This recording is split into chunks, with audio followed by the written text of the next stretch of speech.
एक तरफ तो इजराइल लगातार लेबनान और गाजा पर हमला कर रहा है, तो वहीं दूसरी ओर दिन ब दिन ईरान की टेंशन बढ़ती जा रही है। इजराइल के नए रक्षा मंत्री द्वारा ईरान को धमकी देने के बाद से पूरे मध्य पूर्व में जंग की स्थिति उत्पन्न हो गई है।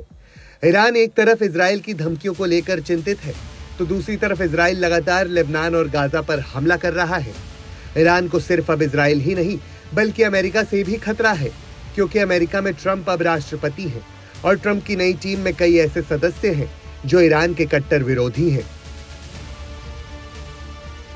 इस बीच इजराइल के प्रधानमंत्री बेंजामिन नेतन्याहू ने एक बार फिर ईरान के लोगों से सीधी बात की है। दूसरे वीडियो संदेश के बाद ये सवाल उठ रहे हैं कि क्या नेतन्याहू ईरान की जनता को खामेनेई शासन के खिलाफ बगावत के लिए उकसा रहे हैं। नेतन्याहू ने ईरान की खामेनेई सरकार को अत्याचारी और बर्बर बताते हुए वहां की आवाम से कहा है कि ईरान की सरकार सिर्फ एक चीज से डरती है और वो है वहां की जनता। इसलिए वो उसके सपनों और अरमानों को कुचलने के लिए अरबों डॉलर इजराइल के खिलाफ इस्तेमाल किए जाने वाले हथियारों पर खर्च करती है, जिनसे ईरान के लोगों की जिंदगी को बेहतर बनाया जा सकता है। नेतन्याहू ने ईरान में पानी की सप्लाई का ढांचा बेहतर बनाने का ऑफर भी दिया है और लोगों से कहा है कि वो अपने सपनों को मरने ना दे। इजराइल उनके साथ खड़ा है। The world has seen but a fraction of our power. Yet there is one thing Khamenei's regime fears more than Israel. You know what it is? It's you, the people of Iran. That's why they spend so much time and money trying to crush your hopes and curb your dreams.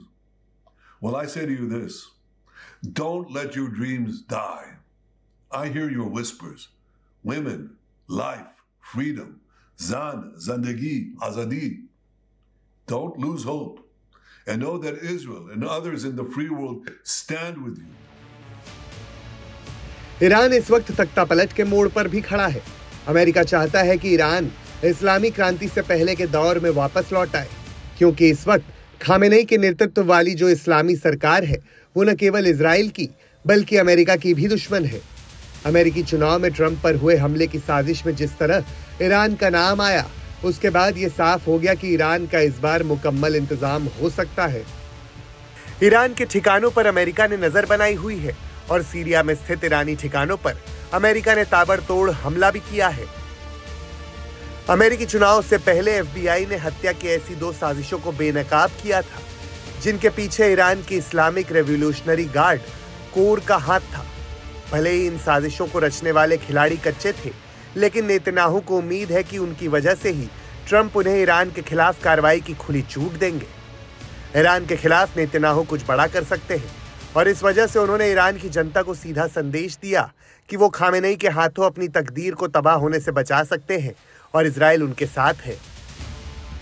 Netanyahu के इन बयानों से अंदाजा लगाया जा रहा है कि 20 जनवरी 2025 से पहले वो कुछ बड़ा कर सकते हैं। दरअसल वो दिन ट्रंप के अमेरिका के राष्ट्रपति के तौर पर शपथ लेने का दिन होगा। ट्रंप उसके बाद युद्ध का कोई झंझट नहीं चाहते, यानी नेतन्याहू को जो करना है वो 20 जनवरी से पहले ही करना होगा।